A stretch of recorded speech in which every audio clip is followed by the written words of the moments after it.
ఎన్టీఆర్ అభిమానులకి ఇది ఒక అద్భుతమైన పండుగ లాంటి వార్త అని చెప్పడంలో ఎటువంటి సందేహం లేదు. ఇండియన్ చలనచిత్ర రంగంలో సీనియర్ ఎన్టీఆర్ యుక్త వయసులో నటించిన పాతాళ భైరవి చిత్రం స్థిరస్థాయిగా నిలిచిపోయిందన్న విషయం అందరికీ తెలిసిందే. అయితే ఈ అద్భుతమైన సినిమాకి సీక్వెల్ రాబోతుందని, ఆ సీక్వెల్లో సీనియర్ ఎన్టీఆర్ గారి మనవడు జూనియర్ ఎన్టీఆర్ నటించబోతున్నారని ఫిలిం సర్కిల్స్లో గుసగుసలు వినిపిస్తున్నాయి. అంతేకాకుండా ఈ చిత్రానికి పుష్ప సినిమాతో పాన్ ఇండియా డైరెక్టర్గా ఎదిగిన సుకుమార్ గారు డైరెక్షన్ని వహించబోతున్నట్టు విశ్వసనీయ వర్గాల నుంచి అందుతున్న సమాచారం. అయితే ఈ సినిమా స్టోరీ ఎలా ఉండబోతుంది, దీనిని ఏ రకంగా తెరకెక్కించాలని అనుకుంటున్నారనే విషయాలు కూడా సోషల్ మీడియాలో కొన్ని వార్తలు చక్కర్లు కొడుతుండటం విశేషం.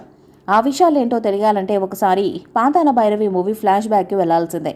పాతాళ భైరవి 1951లో విడుదలై అత్యంత ప్రజాదరణ పొందిన జానపద చిత్రం.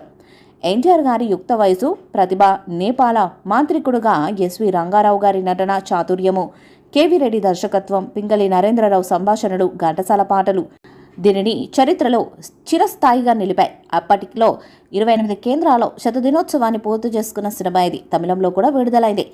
మధిర సుబ్బన్న దీక్షితులు వ్రాసిన కాశీ మజిలీ కథలిలోని ఒక కథ, అల్లావుద్దీన్ అద్భుత దీప కథ, బాలనాగమ్మ మొదలైన ప్రజాదరణ పొందిన కథల ఆధారంగా ఈ సినిమాకి కథను అల్లుకున్నారు.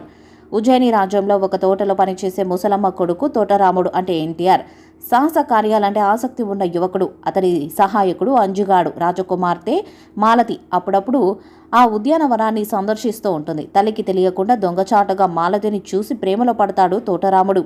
రాణిగారి తమ్ముడి దౌర్జన్యాన్ని ధైర్యంగా ఎదిరించడం చూసి ఆమె కూడా తోటరాముడిపై వరుసపడుతుంది. ఆమెను పెళ్లాడాలంటే మహారాజు కోరిన విధంగా సర్వ సంపదలు సాధించడానికి నేపాల మాంత్రికుని ఆశ్రయిస్తాడు. ఆ మాంత్రికుని సూచనల మేరకు పలు సాహసాలు చేస్తాడు. అయితే తోటరాముడి బలి ఇచ్చి పాతాళ భైరవి అనుగ్రహాన్ని పొందాలని, అందువలన తన శక్తిని ఎదురు ఉండదని మాంత్రికుని అసలు ప్రణాళిక. ఇది తెలుసుకున్న తోటరాముడు అతను చూసుకొని మాంత్రికుని బలిచ్చి పాతాళ భైరవి అనుగ్రహాన్ని పొందుతాడు.